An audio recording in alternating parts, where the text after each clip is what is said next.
Digital Marketing. Kembali lagi di Inbound ID Sharing Session. Nah, hari ini saya Renata Pratiwi yang akan menjadi host untuk Sharing Session episode ke-22 hari ini. Nah, di episode kali ini nih kita akan ngobrol-ngobrol sama Head of Account Inbound ID yaitu Jafar Fathuha. Oke.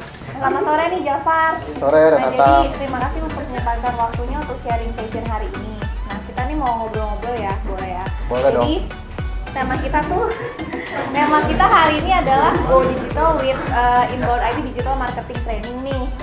Nah, jadi apa sih yang akan kita bahas hari ini teman-teman, yaitu kita akan membahas seputar pengalaman Jafar yang sudah bergabung di Inbound ID, lalu program yang dijalankan oleh Inbound ID yaitu Inbound ID Digital Marketing Training, dan juga seputar pengembangan skill Inbound ID Marketing yang didapat selama proses training, yang juga selama ini bagaimana pengalaman Jafar berkarir di Inbound ID. Nah, jadi buat teman-teman Inbound ID dan juga teman-teman yang ada di sosial media kita, kalau misalkan mau nanya boleh, nanti bisa di sharing untuk topik pada hari ini, dan juga tolong dipersiapkan pertanyaannya. Atau juga buat kamu yang ikut nonton live sharing session ini di Facebook dan mau nanya sama Jafar, bisa langsung juga kirim pertanyaan ke kolom komen yang ada di bawah ini ya. Nah, sebelum ngobrol-ngobrol sama Jafar nih, saya mau share sedikit nih tentang profil Jafar gitu ya.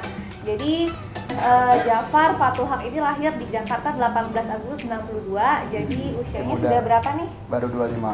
Baru. Nah, dengan usia yang semuda ini, Jafar juga lulusan Administrasi Bisnis Universitas Indonesia tahun 2014 dan juga sudah memegang sertifikasi Google AdWords Search dan Google AdWords Display.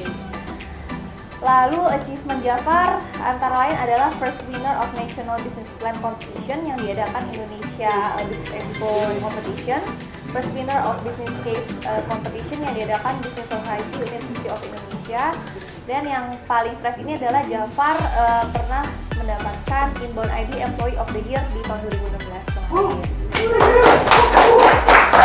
Nah, jadi ini langsung ke pertanyaannya aja ya, Jafar. Jadi Jafar kan sudah bergabung di Inbound ID ini lewat program yang dijalankan yaitu Digital Marketing Training atau DMT. Nah, bisa diceritain nggak sih gimana proses awalnya untuk bisa bergabung dan juga kenapa sih tertarik ikut program ini? Oke. Ya, jadi mungkin cerita aja sama teman-teman dulu 2015 awal. Jadi waktu itu emang kalau dari kuliah saya sih emang udah tertarik banget sama digital marketing. Dari waktu itu magang juga di agensi digital marketing juga, lalu pas kuliah juga di semester akhir pas udah mulai kuliahnya tuh udah nggak banyak, udah mulai cari-cari iseng, cari-cari kegiatan, bikin komunitas teman-teman yang ngerti digital marketing juga walaupun nggak banyak, cuma ya udah mulai banyak ngobrol lah gitu sama teman-teman dulu, kayak ya dari mulai waktu itu tahu SEO baru tahu kepanjangannya doang, SEO itu apa kayak gitu, cuma ya udah mulai kebayang lah, udah waktu itu juga dari mulai kayak social media marketing, terus juga sering ngikutin kayak campaign-campaign yang ada di Twitter, di Facebook yang dijalanin tuh campaign-campaignnya apa aja, sama buzzer-buzzer kayak gitu. Dari 2013 sih udah kayak sering ngebaca sih, oh ini tuh campaign. Nah itu tuh jadi dari situ udah mulai tertarik dari pas kuliah. Jadi waktu kerja pun sebenarnya udah mau carinya yang posisinya emang yang berkaitan dengan digital marketing ini kayak gitu. Nah kebetulan waktu itu pas di awal tahun 2015 itu ada tiba-tiba ada lowongan nih kayak, oh ini boleh digital marketing training, nggak perlu ada pengalaman karena saya belum ada pengalaman, itu masih fresh graduate, bisa nanti diajarin digital marketing kayak gitu. Nah itu kan tertarik banget kan, dan emang waktu itu kan zaman MT gitu kan sebenarnya lagi hits banget kan ya, manajemen training kayak gitu kan ya. Jadi bayangan saya tuh bakal banyak banget lah dapat belajar dulu kayak gitu. Itu kan jadi nilai plus banget kan, nggak langsung disuruh kerja di bulan pertama, tapi diajarin dulu, nanti dibimbing dulu sampai benar-benar matang, baru nanti kita jalan gitu, baru kerja kayak gitu. Nah itu tuh tertarik banget sih, dan emang karena background tadi dan emang karena opportunity ini, dan ya ini nggak bisa dilewatin nih kayak gitu, seperti itu sih. Tapi kenapa yang digital tuh adalah sesuatu yang bikin menarik buat Jafar gitu? Sedangkan kalau misalkan dari sisi kuliah untuk bisnis administration kan sebenarnya bisnis itu kan lingkupnya lingkupnya luas sekali gitu. Kenapa digital yang dipilih? Ya saya sih emang konsentrasinya waktu itu di bisnis administrasi itu marketing. Jadi emang udah tertarik banget lah sama marketing karena ya marketing itu menarik banget lah bagi saya, dan emang setelah kesini-sini kan digital marketing itu kan lagi booming banget kan, orang 2012 tuh lagi hits-hitsnya lah digital marketing di Indonesia, apalagi baru banyak brand-brand yang pakai digital marketing campaign, baik itu di Facebook, di Twitter kayak gitu, terus campaign-campaign berhadiah banyak banget lah dulu kayak gitu. Jadi emang dan ngelihatnya itu digital, saya juga orangnya lebih ada bisa digabung karena itu bisa detail banget kan, digital salah satu kelebihannya, dan itu emang kayak seneng sih, jadi nggak cuma marketing doang tapi digabungin juga dengan detail-detail tadi kayak gitu. Oke, lanjut ke pertanyaan kedua nih. Untuk ikutan di MP tersebut, setiap training yang apply ke Inbound ID ya Mas, termasuk Jafar juga teman-teman waktu itu kan, semua peserta tuh diseleksi dan dipilih gitu kan untuk bisa mengikuti ini. Nah waktu itu proses seleksinya seperti apa sih?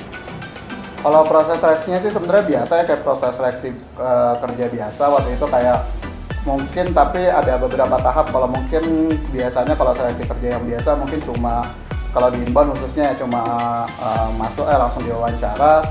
Tapi kalau di DMT ini kita ada beberapa tahap, kayak tahap tes psikologinya ada juga, lalu ada FGD-nya juga, kayak kita adu argumen lah kayak gitu. Di situ dikasih topik, kita coba buat cari solusinya, terus kayak disuruh bikin presentasi juga tuh, kayak dikasih topik ini, waktu itu dikasih topik apa sih kegunaan internet, apa sih efek internet di kehidupan kita sekarang tuh kayak gimana, dipresentasiin. Ya waktu itu kebetulan kalau nggak salah ada sekitar 40-an kandidat lah gitu, sekitar 40-an kandidat dalam 2 hari itu, dan saya waktu itu ya udah presentasi, saya juga orangnya emang teman buat presentasi kayak gitu, jadi waktu itu cukup pede lah kayak gitu buat masuk di sini, dan emang disiapin juga, dan karena emang suka juga, jadi ya alhamdulillah sih memang udah jalannya kayak gitu kan. Jadi udah alhamdulillah bisa masuk ke DMT ini, bisa masuk ke keluarga Inbound ID ini yang luar biasa sekali ini. Nah lalu proses trainingnya sendiri bisa diceritain nggak dari awal? Maksudnya kayak mungkin dikasih ada beberapa teks gitu. Ya, jadi kalau proses digital marketing training sendiri waktu di Inbound itu dulu kita untuk sebulan pertama tuh benar-benar fokus kayak belajar doang gitu. Jadi di sini di depan saya nih banyak nih dulu guru-guru saya nih, Bapak Ega Pamungkas, Kang Endra kayak gitu, dulu juga ada teman-teman SEO. Jadi dalam 30 hari itu benar-benar, nggak 30 hari sih, ada liburnya 1 minggu, cuma ya dalam sebulan itu tuh jadi benar-benar kayak fokus belajar kayak. Jadi ketika kita dikasih topik, kita harus cari dulu nih topiknya tentang apa. Misal tentang SEO, saya tuh nggak langsung diajarin gitu, cuma dikasih bahan, disuruh belajar sendiri dulu, baru habis itu saya langsung presentasiin, baru habis itu dikasih tahu kayak SEO tuh benernya kayak gini loh gitu. Jadi kayak disuruh belajar dulu biar kita cari sendiri dulu, baru habis itu dikasih tahu yang benernya gimana, habis itu nanti biasa ada presentasi kayak gitu. Jadi dulu pun pas waktu itu kayak seminggu SEO fokus, seminggu di paid digital advertising, seminggu di analytics, seminggu di account sama sales kayak gitu. Jadi benar-benar lengkap sih semua produk Inbound ID, semua produknya mungkin bisa dibilang channel-channel digital marketing secara keseluruhan juga diajarin dalam proses sebulan itu gitu. Nah dari sebulan itu baru kita itu di rolling, kayak dimasukin ke divisi-divisi di Inbound ID ini sendiri gitu. Kebetulan saya waktu itu di rollingnya kedapatan pertama di divisi sales, lalu pindah ke divisi account. Waktu itu sales sama account masih dipisah di Inbound ID, terus ngerasa cocok di account, dan emang mungkin perusahaan juga butuh waktu itu di account, jadi saya akhirnya di account sampai sekarang. Tes selanjutnya nih, tepuk tangan dulu. Oke, tes selanjutnya untuk Jafar. Jadi menurut kamu sebagai seorang digital marketer itu skill apa aja sih yang paling penting untuk dipunyai? Skill untuk digital marketer, ya mungkin buat teman-teman di sini juga, digital marketing itu menurut saya tuh menarik banget ya, karena dia itu kalau marketing aja dia itu cuma mungkin ilmunya itu cuma ilmu psikologi aja gitu kan, banyak ilmu psikologi tentang konsumen gitu di marketing secara keseluruhan, kayak buat iklan tuh yang tempting tuh iklannya kayak gimana sih kayak gitu. Terus kalau desain sesuatu tuh biar bisa menarik perhatian orang tuh kayak gimana, itu kan psikologi banget ya. Nah sementara di digital marketing ini tuh ada part science-nya kalau menurut saya gitu, ada part ilmu pengetahuannya, ada part yang dimana kalau kita ngelakuin A itu hasilnya akan B gitu. Itu kan science banget kan gitu. Nah itu tuh digital marketing tuh kenapa saya suka banget, karena gabungan kedua hal itu gitu. Gabungan ilmu psikologi tadi satu, dan ada ilmu sainsnya juga, teknikalnya juga, di situ itu digabungin jadi satu, dan itu challenging banget dan itu menarik banget gitu. Itu satu. Terus yang kedua, saya tuh kalau tipe orang saya tuh semuanya, saya tuh orangnya suka benar-benar kontrol gitu. Maksudnya ya insecure juga lah gitu. Jadi kayak pengennya benar-benar tahu lah gitu, kalau ngelakuin A akan dapat hasil ini. Nah di digital marketing tuh kayak gitu gitu. Jadi kita bisa ngukur semuanya. Kita kan udah tahu ada banyak banget tools digital marketing yang bisa mengukur performance marketing kita di yang kita lakukan. Jadi benar-benar datanya tuh lengkap gitu, dari mulai perencanaan sampai nanti realisasinya tuh bisa diukur apakah sudah sesuai apa dengan yang kita inginkan atau belum. Dan memang karena digital marketing ini field-nya baru juga kan ya, jadi memang berkembang terus, ilmunya tuh berkembang terus. Kayak waktu saya masuk pas lagi di MT, pas belajar waktu di MT sebulan itu, mungkin kalau dibandingin sama sekarang udah banyak banget nih berubahnya gitu. Kayak produk-produk paid advertising dulu 2015 awal Twitter tuh belum ngeluarin, Instagram belum booming, belum ada kayak gitu. Terus kayak GDN tuh belum ada automatic remarketing yang bisa otomatis ngeluarin feed dari e-commerce gitu. Itu terus Google Analytics mungkin belum secanggih yang sekarang yang kayak gitu. Jadi banyak banget sih yang berubah, dan emang itu jadinya kan kita jadi update terus gitu. Jadi pentingnya kalau emang mau terjun di digital marketing itu pentingnya kita untuk update informasi, update knowledge, update skill, dan itu jadi challenging banget kan kalau emang kita suka dan kita emang pengen belajar kayak gitu. Jadi kalau untuk update selalu di dunia digital marketing ini, biasanya selain kayak mungkin baca-baca artikel dari sosial media lain, mungkin pernah nggak kayak ikut online course atau misalkan workshop gitu? Iya, jadi kelebihannya digital marketing juga salah satunya itu karena dia itu digital marketing itu kan di internet kan ya. Jadi emang sumber belajarnya tuh banyak banget gitu, banyak banget di internet tuh bertebaran lah ibaratnya kalau emang kita mau cari gitu. Jadi kalau kayak teman-teman saya atau mungkin teman di inbound atau teman-teman SMA atau kuliah saya gitu kayak ngomong, ajarin gue dong digital marketing kayak gitu. Ya lu belajar sendiri aja dulu kayak gitu. Bukan saya malas ngajarin sih, cuma emang karena itu sebenarnya kayak sesimpel pertanyaan SEO itu apa sih? Itu tuh udah tinggal di googling doang gitu. Itu tuh jawabannya tuh banyak banget gitu. Dan emang mungkin kalau ada part-part lain, kalau misal kayak dunia kesehatan atau dunia apa gitu, kalau kita cari di Google belum tentu ada gitu. Cuma kalau untuk digital marketing itu menurut saya sih hampir 95% tuh kalau kita tanya apa itu SEO, apa itu misal katakanlah yang asing kayak double click kayak gitu, itu tuh pasti harusnya keluar sih. Mungkin bisa di-tweet kalau nggak ada bahasa Indonesia, mungkin dicari pakai kata kunci bahasa Inggris, dan itu memang pasti ada sih. Kebetulan kalau saya sendiri sukanya itu pertama kalau baca-baca artikel kayak ngikutin informasi yang ada di Twitter. Terus kalau topik-topik tertentu saya juga suka buka SlideShare itu kan banyak banget kan kayak topik-topik kayak digital marketing yang terkini. Terus kayak measurement juga di SlideShare. Terus kalau course sih juga banyak banget yang gratis, dari mulai yang gratis sampai yang bayar itu banyak banget. Kebetulan kalau yang bayar itu waktu itu saya pernah coba yang LinkedIn course, di situ ada juga kayak banyak banget di situ topik tentang digital marketingnya, kita bisa bayar. Kebetulan kalau LinkedIn itu teman-teman mungkin kalau ada yang belum pernah coba, jadi LinkedIn itu emang agak harganya lumayan mahal sih, menurut saya sih lumayan worth it. Karena pertama kalau kita LinkedIn itu satu, dia itu jadi kita akan otomatis jadi akun premium. Terus yang kedua, kalau kita belajar terus bisa selesaiin course-nya, itu sertifikatnya bisa langsung disambungin ke LinkedIn profile kita. Itu kan bakal jadi nilai lebih banget kan, lebih banget terhadap diri kita. Tapi yang penting sih ilmunya itu sih lumayan lengkap kalau di LinkedIn itu sendiri.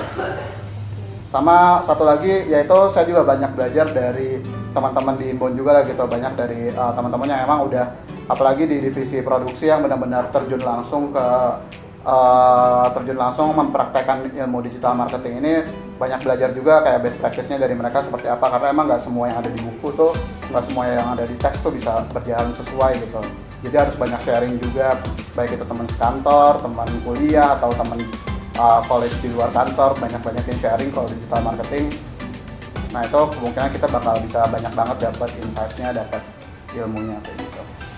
Oke, nah berarti kalau dengan adanya ilmu tersebut kan berarti sudah belajar bisa menerapkan beberapa strategi juga nih. pada klien-klien di Inbound ID ini. Tapi mungkin terkadang digital marketing plan yang disuggest itu tuh terkadang tidak sesuai dengan bisnis goal. Itu kan tantangannya biasanya. Nah, gimana sih caranya Jafar untuk bisa menyiasati itu? Iya sih, jadi memang kalau tantangannya itu terhadap klien itu kita harus benar-benar mengeducate ya. Maksudnya mengeducate tuh kayak apa sih gitu. Jadi dengan kelebihannya digital marketing yang tadi banyak itu, banyak orang itu yang mengira tuh digital marketing itu instan gitu. Oh, gue ngeluarin duit segini bakal dapat salesnya langsung segini kayak gitu. Padahal nggak sesimpel itu gitu. Jadi di digital marketing itu tetap kayak marketing biasa aja sebenarnya gitu. Tetap ada tahapannya yang harus dilalui customer untuk biar dapat sesuai dengan objektif kita gitu. Jadi harus tetap ada tahap bangkitin awareness mereka melalui proses branding yang kita buat. Baru dari situ ke consideration, baru habis itu ke tahap decision memutuskan untuk beli atau enggak kayak gitu. Lalu tahap setelah decision pun ada tahap reconsideration, apakah mereka setelah beli itu akan merekomendasikan lagi atau enggak, atau akan beli lagi atau enggak, seperti itu. Jadi memang yang paling tantangannya tuh untuk menyadarkan ke klien. Jadi banyak yang klien tuh misal baru bikin ya bisnisnya dia, oh gue punya startup baru nih, kayak startup baru bulan pertama langsung, oh gue mau salesnya langsung segini, gue mau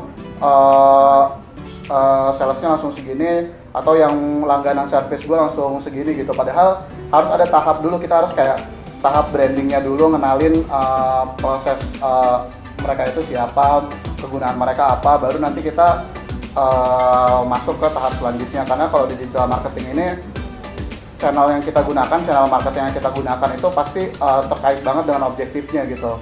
Jadi tantangannya memang harus mengeduket klien dan memang harus berani juga untuk jadi bukan klien tuh raja kayak gitu, bukan kayak gitu. Jadi karena kita emang ketika kita punya objektif, jadi itu KPI saya, itu KPI klien saya, itu KPI kita bareng-bareng gitu, bukan. Jadi itu KPI kita bareng-bareng. Jadi bagaimana kita buat kebaikan bisnis mereka, bagaimana kita bisa ngasih value ke mereka.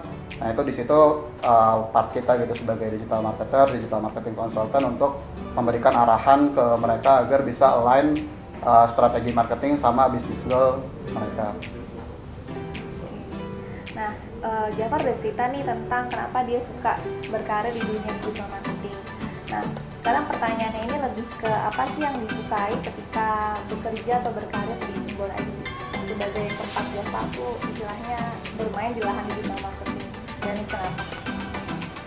Ya jadi yang saya suka dan saya ya challenging juga lah gitu di Inbound itu, dan memang kenapa teman-teman di sini juga harus banyak belajar juga, bisa belajar di sini karena memang di sini itu kita punya kesempatan buat ketemu klien, buat kerja bareng sama klien benar-benar dari berbagai part gitu, berbagai sisi gitu. Dari mulai klien-klien brand FMCG yang mungkin bisnisnya tuh besar gitu ya, mungkin digital marketing itu cuma sedikit part dari mereka gitu. Atau kita juga ada yang kita kerja bareng sama teman-teman startup yang baru ngedirin bisnisnya mereka, yang mereka tuh bener-bener bergantung banget hidupnya sama proses digital marketing yang kita jalanin kayak gitu. Terus kita juga ada kerja bareng sama e-commerce yang memang udah gede kayak gitu, yang mungkin budgetnya itu bisa ratusan juta per hari, atau budgetnya bisa sampai miliaran per bulan. Ada juga kita kerja bareng sama government juga yang memang ibaratnya tujuannya tuh untuk memajukan Indonesia lah kayak gitu. Jadi dengan banyaknya klien dari berbagai industri dan ditambah lagi banyaknya lagi objektif gitu ya. Jadi objektifnya pun banyak gitu. Ada yang objektifnya sales, ada yang objektifnya branding kayak gitu. Jadi menurut saya itu kesempatan bagus banget buat kita benar-benar belajar dari semua klien itu. Jadi dari berbagai industri, dari berbagai objektif, kita nanti bisa dapat tuh kesimpulannya. Oh kalau nanti gue nanganin klien industri ini dengan objektif ini, itu tuh strateginya tuh harus kayak gimana kayak gitu. Karena semua bisnis itu pasti unik gitu. Ada yang bahkan ada yang industrinya sama, objektifnya sama, tapi target pasarnya itu sebenarnya berbeda gitu. Itu pasti beda juga strateginya. Itu yang mungkin jadi ilmu, maksudnya bagaimana kita mengenali sebuah produk, sebuah klien kita juga penting gitu. Siapa sih klien kita gitu? Ketika kita mau, baik mungkin untuk teman-teman Inbound ID gitu, baik dari tim sales, tim account, tim produksi, tim kreatif, itu kan bisa langsung di exercise dulu gitu. Ini kliennya tuh sebenarnya dia tuh objektifnya apa sih gitu? Apa sih yang menurut dia tuh partnya itu yang paling penting gitu? Apakah dia dari proses brandingnya, ataukah dari proses conversionnya kayak gitu. Itu sih secara keseluruhan yang bikin seru itu sih, karena banyak berhubungan juga sama banyak part industri digital marketing, jadi banyak banget belajarnya. Nah, Jafar udah cerita nih tentang pengalamannya istilahnya bekerja di bidang ini kan, digital marketing. Nah, kalau misalkan boleh disangkut-pautin lagi dengan DMT yang tadi, selain digital marketing yang didapat itu apalagi sih ilmunya, misalkan kayak ilmu leadership atau ilmu untuk bekerja di dalam teamwork? Ya, jadi mungkin salah satu yang benar-benar salah satu kelebihan dari digital marketing training itu juga benar-benar saya tuh bersentuhan sama semua tim gitu, bersentuhan sama semua tim, dan karena bersentuhan dengan semua tim itu pun saya jadi tahu gitu apa sih challenge masing-masing tim itu sendiri kayak gitu, apa sih kelebihan dari tim ini, apa sih kekurangan mereka kayak gitu, apa sih yang mereka tuh masih belum maksimal, apa sih yang mereka tuh udah jago banget kayak gitu. Nah dari situ pun jadi kita saling melengkapi gitu antar divisi. Saya juga jadi banyak belajar kayak kalau divisi analitik tuh kita harus punya requirement-nya tuh yang seperti apa kayak gitu. Jadi memang di sini kita, kalau menurut saya sih, kalau apalagi di field digital ini jangan sampai berhenti cuma di satu field gitu. Memang kita harus punya spesialisasi gitu. Misal spesialisasi saya di SEO kayak gitu. Cuma untuk kita survive di digital marketing, menurut saya skill yang diperlukan tuh benar-benar skill set yang harus lengkap gitu, dari mulai channel marketing kayak SEO, terus paid advertising, terus measurement, terus cara kita ngebuat suatu strategical thinking terhadap suatu brand yang biasa dilakukan oleh tim konten kayak gitu. Jadi kita penting punya spesialisasi di suatu bidang gitu. Cuma jangan kalau di digital ini, karena opportunity-nya itu banyak banget, source-nya banyak banget, jangan cuma berhenti di situ gitu. Apalagi di inbound ini kan kita saling kolaborasi dengan adanya sharing session ini, terus medianya juga deketan gitu. Jadi saling belajar gitu, tim analitik belajar dengan skill set-nya ditingkatin terus dengan yang ada di tim produksi juga skill set-nya ditingkatin, terus tim account, tim sales juga yang berhubungan sama semua tim juga bisa banyak berkembang lah. Apalagi kayak tim konten yang mungkin yang kayak biasanya gue buat konten aja gitu, padahal tim konten tuh penting banget buat tahu yang namanya Google Analytics gitu, biar tahu kayak konten yang kita buat tuh sebenarnya tuh efeknya seperti apa sih gitu, performance-nya seperti apa sih, itu kan sebenarnya penting banget kan gitu. Jadi itu sih dengan program digital marketing training tadi, karena belajar semua bidang jadi terbuka sih kalau semuanya tuh sebenarnya penting gitu untuk dipelajari, untuk benar-benar kita kasih perhatian lebih untuk skillnya itu ditingkatin lagi kayak gitu. Oke, sip deh. Nah seterusnya ada pertanyaan dari ini.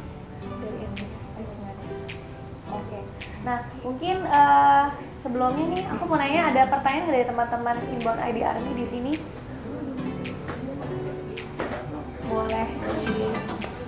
Boleh disampaikan mungkin? Sebenarnya mau nanya nih, kan udah lama ya kerja di sini dan di bidang ini. Sebenarnya ini udah passion dari lo sendiri atau belum sih? Nah, terus yang kedua, kalau misalkan dikasih kesempatan untuk kan udah pernah ngerasain kerja di berbagai macam divisi di sini. Kalau misalkan ada kesempatan untuk explore misalkan di divisi lain, divisi mana yang bikin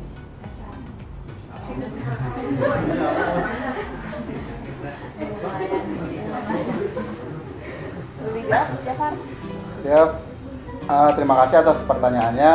Jadi Mbak Gita ya. Jadi kalau untuk passion sendiri sih sebenarnya dibilang passion juga sebenarnya ya mungkin bisa dibilang kayak gitu. Cuma saya sih lebih fokusnya tuh lebih kayak apa ya, yang ngebuat saya benar-benar fokus di bidang ini tuh karena saya ngerasa ada jelas gitu jalannya gitu. Jadi saya tuh ngerasa kalau emang saya benar-benar nekunin ini tuh saya bisa jadi lebih baik lagi gitu. Jadi nggak cuma yang jalan di tempat ngerjainnya itu aja kayak gitu. Jadi karena saya ngerasa kalau saya nekunin ini, benar-benar belajar ini, saya tuh dari perharinya, per minggunya, per bulannya tuh benar-benar selalu ada peningkatan, benar-benar selalu ada skill yang baru. Nah itu sih yang ngebuat saya keep going gitu di bidang ini, dan yang ngebuat saya benar-benar terus mau lah untuk belajar, benar-benar merasa harus terus lapar lah kayak gitu. untuk mempelajari digital marketing ini kayak gitu. Terus kalau buat di divisi kalau bisa pilih siapa ya? Saya sih juga ini yang saya tulis aja dulu ya. Yang saya tulis tuh saya waktu itu mau masuknya kalau saya sih di digital marketing advertising ya, di timnya Mas Eja itu di belakang. Nah itu waktu itu ya karena emang kalau saya sih ngelihatnya di situ lebih opportunity-nya untuk explore-nya lebih banyak sih dari segi channel advertising-nya, terus dari segi strateginya di situ juga dari mulai psikologinya, dari mulai technical-nya juga di situ ada kayak gitu. Walaupun kalau menurut saya sih dengan kondisi yang sekarang yang tadi saya bilang saya nggak nutup ke satu bagian, menurut saya sih digital marketing lengkap banget. Bahkan mungkin ada field yang sebenarnya di inbound tuh belum mungkin bukan jadi yang utama kita, kayak misal kayak social media marketing kayak gitu, itu bisa kita explore juga gitu, kayak campaign yang kayak gimana sih yang biasanya dilakuin sama brand-brand gede kayak gitu. Jadi tuh nanti kayak kalau udah ngerti banget tuh kadang kalau misal kayak kita ngeliat influencer kayak naikin topik nih kayak nanya gitu di Twitter atau di Instagram gitu, kita tuh kalau misal udah benar-benar tahu tuh jadi kayak instingnya tuh kayak oh ini mah campaign nih bukan nih. Mereka kayak kadang nanya-nanya kayak gitu, padahal itu sebenarnya nanti ujung-ujungnya itu bakal campaign brand apa kayak gitu. Cuma emang di situ pun itu kan yang mungkin bukan produk utama kita dari campaign kayak gitu. Cuma ya itu worth to explore sih kayak gitu, itu tuh bagus banget gitu. Gimana caranya kita bisa mempelajari, explore kayak ilmu-ilmu yang ada di digital marketing tersebut kayak gitu. Cukup menjawab, bisa. Nah ini sekarang kita beralih ke pertanyaan dari Facebook Live ya. Jadi yang nanya dari Lina Listian nih, hobinya Mas Jafar apa sih?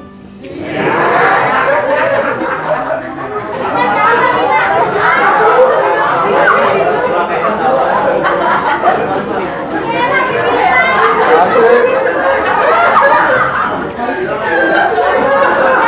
Aku mau jawab nih, diem dong.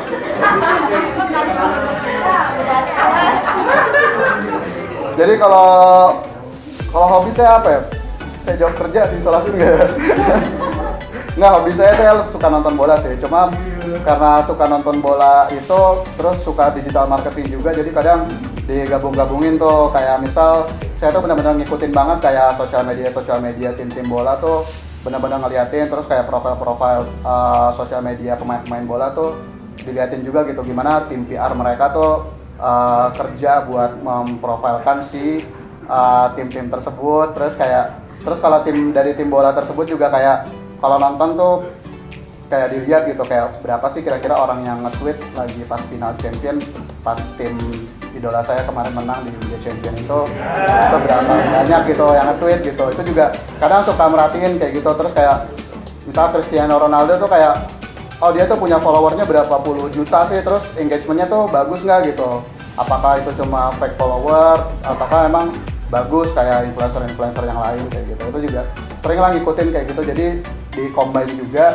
Cuma kalau benar-benar hobi yang ngebuat saya bangun malam-malam ya bisa ngebangunin saya malam-malam selain sahur ya itu nonton bola itu. Oke, ke pertanyaan kedua juga, ini dari penonton Facebook Live. Namanya Fiona Nadia. Mas Jafar mau tanya dong, seberapa jauh sih tim account itu harus menguasai digital marketing baik itu SEO, SEM, sosmed agar tim account itu bisa menjadi penghubung yang baik antara klien dan tim produksi? Pertanyaan bagus ini. Ini tim saya harus dengar. Ya jadi sebenarnya kalau seberapa jauh sih, kalau menurut saya sih jangan sampai kita membatasi diri ya. Walaupun sebagai tim account jangan sampai membatasi diri, saya tuh harus belajarnya seberapa jauh gitu. Kalau bisa sejauh mungkin, ya itu kan teorinya gitu, sejauh mungkin. Cuma kalau ditanya seberapa jauh, sebenarnya saya kalau tim account untuk produksi itu sendiri yang penting itu benar-benar kenal produknya. Dan yang pertama kalau kenal produknya itu udah pasti, kenal objektifnya udah pasti kayak gitu, itu kan standar banget. Cuma minimal kita bisa aja navigasiin tools-tools yang dipakai oleh orang produksi gitu. Belum sampai ke analisis, tapi minimal kita bisa aja kayak buka AdWords tuh bisa. Terus kayak kalau mau tahu performance 7 hari terakhir kayak gimana, mau tahu keyword yang dipakai apa kayak gitu. Terus kayak SEO misal oh kita mau tahu historical rankingnya berapa, DAPA-nya berapa, atau kalau analytics kita bisa pakai di Google Analytics tuh bisa pakai advanced filter kayak gitu, bisa ngebuat custom report kayak gitu, minimal udah bisa navigasiin tools dan bisa baca aja. Itu menurut saya sih udah oke banget, dan itu akan ngebuat kita khususnya sebagai tim account tuh hidupnya akan jauh lebih mudah lah kayak gitu. Kalau misalnya ada klien-klien nanya pas lagi Sabtu Minggu atau di luar jam kerja, nggak usah lagi nyamperin meja tim produksinya gitu, bisa ngeliat sendiri. Atau kalau nggak usah WhatsApp itu kan ganggu tim produksinya gitu kalau Sabtu Minggu, jadi bisa dilihat sendiri gitu. Jadi minimal sampai bisa ngeliat, bisa baca, bisa navigasiin. Syukur-syukur kalau udah bisa langsung analisis dan bisa ngasih feedback ke teman-teman tim produksinya, itu udah oke banget sih gitu. Jadi kalau kita udah bisa sampai ngasih insight ke tim produksinya itu lebih bagus lagi. Jadi setelah baca, tahap selanjutnya kan kita baca insight kan, apa sih maksudnya data ini gitu, apa sih yang bisa dilakuin setelah ini tuh apa sih yang bisa dilakuin oleh kita dengan performance yang sudah ada kayak gitu. Oke, pertanyaan selanjutnya ada dari teman kita. Silakan, boleh. Jafar, saya mau tanya, apa strategi Jafar pada saat manage campaign itu, misalnya ada campaign klien yang pada saat udah mau akhir bulan itu atau misalnya udah mau akhir campaign nggak achieve, itu strategi Jafar sebagai tim account gimana ya komunikasikan ke tim produksi? Saya obrak-abrik mejanya Ega. Enggak sih. Jadi sebenarnya sih kalau secara campaign itu menurut saya sih kalau nggak ada campaign yang nggak achieve gitu. Kalau menurut saya adanya campaign yang nggak diperhatiin gitu. Jadi selama campaign itu diperhatiin, selama kita benar-benar monitor performance-nya, walaupun campaign itu mungkin nggak sesuai dengan rencana awal, tapi pasti kita selalu tahu gitu kenapa sih campaign itu tuh nggak sesuai dengan rencana awal gitu. Dan kalau kita benar-benar memperhatikan, pasti selalu ada insight-nya gitu. Dan kalau ada insight itu, kita pasti cepat nunjukin action selanjutnya gitu. Dan kita gimana caranya kita buat kalau misal account manajemennya itu, kalau emang kita tahu misal di pertengahan bulan kayak bakal nggak achieve gitu, kita sampaikan gitu ke kliennya. Dan kita sampaikan kayak kenapa sih nggak akan achieve-nya gitu. Jadi as long as kenapanya itu bukan karena kita nggak merhatiin, bukan karena kita nggak peduli, bukan karena kita males, menurut saya tuh klien tuh pasti akan terima gitu. Karena kita pasti kalau campaign nggak achieve pasti ada alasannya gitu. Karena tadi jadi digital marketing itu gabungan antara psikologi sama sainsnya itu gitu. Pasti ada mungkin salah satu di part sainsnya itu yang mungkin belum termaksimalkan kayak gitu. Jadi bagaimana kita manage ekspektasi kliennya, kalau emang benar-benar kayak nggak bakal performance-nya kayak nggak akan bagus, ya kita cari tahu kenapa, kita action selanjutnya apa, kita buat kliennya aware, buat tim produksinya aware. Selanjutnya sih menurut saya sih walaupun misal ujung-ujungnya nih kayak campaign yang nggak achieve, harusnya tuh kliennya pun tetap, mereka akan sejauh pengalaman saya sih mereka akan tetap menerima, dan mereka nggak akan tuh ada yang namanya klien marah-marah ke kita gitu. Kalau emang kita tuh kita benar-benar memperhatiin kliennya, ngasih update ke mereka gitu. Intinya sih balik lagi kayak gitu ya, nggak ada campaign yang nggak achieve, cuma adanya campaign yang nggak diperhatiin kayak gitu. Cuma untuk campaign inbound ID sih harusnya diperhatiin semuanya. Oke. Ini pertanyaan dari Facebook ya. Oke, dari Ega Pamungkas. Nah, Mas Jafar, misalkan nih kita seorang mahasiswa semester 6 dan tertarik untuk berkarir di digital marketing setelah lulus nih. Nah, menurut Mas Jafar apa aja sih yang harus disiapkan selama masa kuliah? Ini menarik banget sih, karena saya juga waktu itu baru benar-benar pengen berkarir tuh pas semester 6 gitu. Sebelumnya saya nggak ada niatan berkarir. Sebelumnya pengen jualan aja gitu. Cuma akhirnya pas semester 6 mutusin buat, saya kayaknya harus kerja nih kayak gitu. Nah, di situ apa sih yang disiapin, walaupun mungkin saya juga nggak terlalu maksimal, cuma buat sharing. Yang pertama, kalau emang masih semester 6, usahain kalau bisa magang itu yang benar-benar berkaitan sama digital marketing gitu. Mau itu magangnya sebulan, 2 bulan, 3 bulan, 6 bulan, seenggaknya kalau kita magangnya di tempat di digital marketing, itu tuh nanti kita bisa dapat bayangan gitu, apa sih yang akan kita kerjain gitu. Walaupun kita mungkin di tempat magangnya itu kerjaannya nggak terlalu banyak, cuma kita bisa ngeliat gitu plot kerjanya tuh kayak apa, terus apa yang akan kita hadapi nanti setelah lulus kayak gitu. Nah, sama saya waktu itu juga magangnya kebetulan juga di digital marketing agency juga yang emang lagi lumayan naik daun waktu itu. Di situ pun saya ngeliat gitu, karena dia juga digital marketingnya 360, jadi itu benar-benar pas magang itu jadi turning point saya banget sih gitu. Jadi kayak tahu gitu dikasih materi-materi, walaupun materinya itu cuma kulitnya gitu, mungkin dikasihnya cuma slide materinya doang, tapi kita itu bisa benar-benar nge-explore gitu. Kita jadi tahu kayak topik apa aja sih yang mau dipelajarin kayak gitu. Terus yang kedua, jadi sekarang, apalagi sekarang, dulu sih mungkin tahun 2012 itu pas zaman saya mungkin digital marketing itu belum terlalu sehit sekarang lah, banyak source-nya. Kalau menurut saya sekarang karena startup juga lagi hits-hitsnya, kayak lebih banyak lah source-nya kayak gitu, banyak juga lebih orang yang tertarik. Dosen-dosen bahkan dulu pas zaman saya kuliah bahkan banyak yang masih nutup mata gitu, digital marketing apaan sih kayak gitu. Cuma sekarang menurut saya dosen-dosen juga udah banyak yang buka mata gitu. Jadi cari temen, cari dosen, mungkin cari yang bisa diajak diskusi gitu, apa sih yang bisa ningkatin skill kita. Terus terakhir yang ketiga, yaitu jangan terlalu bergantung sama orang, semuanya ada di kontrolnya, ada di diri kita sendiri. Jadi ya cari aja materinya gitu, cari sendiri, semuanya ada, tergantung kemauan kita, gimana caranya kita belajar kayak gitu. Itu sih, tiga itu. Oke. Selanjutnya ada pertanyaan dari teman-teman yang lain? Aku mau nanya, siapa tuh setuju apa enggak sih seorang account dengan seorang PR itu sama? Karena kalau dari yang aku lihat ya, job desk seorang account dengan PR itu sama ya. Dari dia tuh seorang PR mungkin jembatan antara masyarakat dengan perusahaan itu, sedangkan tim account mungkin dia juga jembatan antara klien dengan perusahaan tersebut. Dan juga PR dengan seorang account sama-sama seorang juru bicara gitu. Kalau misalkan ada apa-apa gitu, ada sebuah masalah, apakah Mas Jafar setuju seorang account dengan seorang PR itu sama? Terima kasih. Ya kalau menurut saya sih basic pekerjaannya tuh bisa dibilang sama, bisa dibilang enggak juga sih gitu. Jadi kalau dibilang sama, ya itu benar tadi yang fungsinya jembatan tadi. Cuma kalau PR itu kan gimana caranya, itu kan kalau PR itu benar-benar, kalau menurut saya sih PR itu kan gimana caranya, mau kondisi seperti apapun, gimana caranya kita ngebuat persepsi sesuatu ada di kondisi sesuatu kan, persepsi di publik tuh kayak gimana sih gitu. Jadi kalau di PR tuh kalau performance-nya itu jelek, misal performance perusahaan itu habis ngelakuin apa nih, misal kayak mereka tuh habis blunder apa gitu. Nah itu tugas PR tuh gimana caranya biar itu tuh nggak jelek-jelek banget gitu. Itu tuh, atau nggak biar bagus tuh gimana sih seorang PR tuh ngekondisiin situasinya tuh kayak gimana sih gitu. Cuma bedanya yang paling beda sama di account, kalau di account yang tadi gitu, kalau mungkin masyarakat sama perusahaan itu bukan satu tim gitu. Perusahaan mau yang kayak gimana aja, yang penting reputasi gue baik gitu di masyarakat. Cuma kalau di account itu kan khususnya di sini kan kita sama klien itu walaupun jembatan, tapi kita itu sebenarnya kan satu kan, maksudnya kita satu tim, tadi KPI-nya sama-sama punya suatu tujuan, punya satu KPI. Di situ yang persepsinya harus beda sih. Kalau PR itu benar-benar fokusnya tuh ke perusahaan itu aja gitu, yang penting fokusnya ke organisasi itu aja gitu, yang penting citra gue baik. Cuma kalau di account itu kan kita dua entity tapi jadi satu kayak gitu.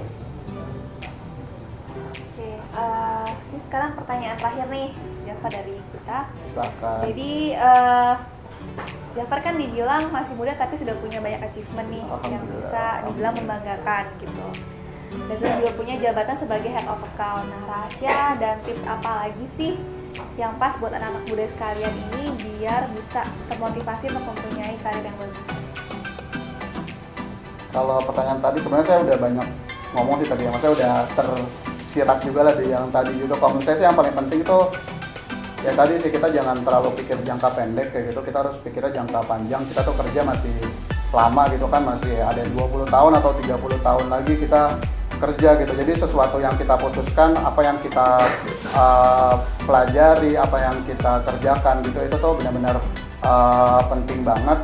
Dan terus satu yang penting yang menurut saya itu jangan pelit-pelit investasi sama diri sendiri sih gitu. Jadi kayak misal kayak ngelihat, oh ini mau ikut course ini kayaknya bagus nih tapi mahal banget nih, kayak sebulan 200.000 gitu atau sebulan 300.000, mahal banget nih. Padahal kalau makan di Holy Cow sekali makan segitu gitu, itu kan. Nah makanya jangan pelit gitu untuk investasi buat ngembangin diri sendiri.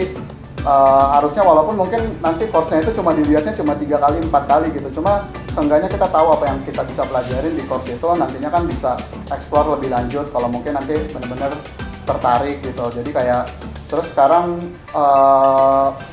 ya itu sih ya, banyak jangan pelit sama diri sendiri, investasi sama diri sendiri juga penting. Jadi gimana caranya kita ngelihat diri kita tuh sebagai sebuah capital gitu. Mungkin kalau di perusahaan-perusahaan lain tuh udah bukan namanya human resource lagi ya Mbak ya. Jadi namanya tuh udah bukan HR lagi gitu, tapi namanya tuh udah human capital gitu. Gimana sih caranya memaksimalkan sebuah human tersebut, maksimalkan sebuah person tersebut untuk bisa semaksimal mungkin buat nge-reach potensinya dia gitu. Itu sih kalau menurut saya. Jadi terus satu lagi, kalau dibilang mungkin dari pengalaman pribadi juga, saya juga pernah nulis sedikit lah tentang ini gitu. Jadi kalau kita kerja tuh, kalau menurut saya sih, misal saya mungkin sebelum-sebelumnya pernah kayak sering dikomenin kayak, lu kerja mulu sih buat apa sih? Apa perusahaan lu kan bayar cuma buat sampai jam 6 doang gitu, atau perusahaan lu nggak bayar nih buat lu kerja di weekend atau malam-malam gitu. Kalau saya sih ngelihatnya, ya saya tuh kerja tuh sebenarnya bukan buat perusahaan gitu. Saya tuh kerja buat diri sendiri gitu. Gimana saya kerja buat diri sendiri, saya ngelatih diri saya sendiri, dan saya ngerasa diri saya tuh lebih baik dari bulan sebelumnya, dari minggu sebelumnya. Itu yang ngebuat saya ya bekerja dengan sebaik-baiknya dan berkembang dengan semaksimal-maksimalnya. Ya saya juga masih banyak yang perlu diperbaikin, dan kita saling mengingatin aja kayak gitu. Oke. Baik, kita sudahi sesi hari ini. Jadi terima kasih ya Japa sudah menyempatkan waktunya, dan juga terima kasih untuk teman-teman Inbound ID Army yang sudah bertanya, dan juga teman-teman yang bertanya di Facebook Live. Nah, untuk yang nggak sempat ikutan nonton live session hari ini dari awal, bisa lihat video kita di YouTube ya, nanti akan diupload oleh tim kita, dan kalian juga bisa subscribe dan juga turn on notification di sebelah button di subscribe, supaya kalian juga bisa langsung dapat notifikasi setiap kita naikin video yang baru. Nah, kalau juga teman-teman yang mau tahu update tentang tema sharing session kita minggu depan, atau pengen tahu tips seputar inbound marketing, kalian juga bisa follow sosial media kita di Facebook, di Twitter, di LinkedIn, dan juga di Instagram dengan cara searching Inbound ID. So, Digital Marketer, sampai jumpa lagi di sharing session selanjutnya yang live setiap hari Rabu jam 4 sore di Facebook fanpage Inbound ID. Terima kasih.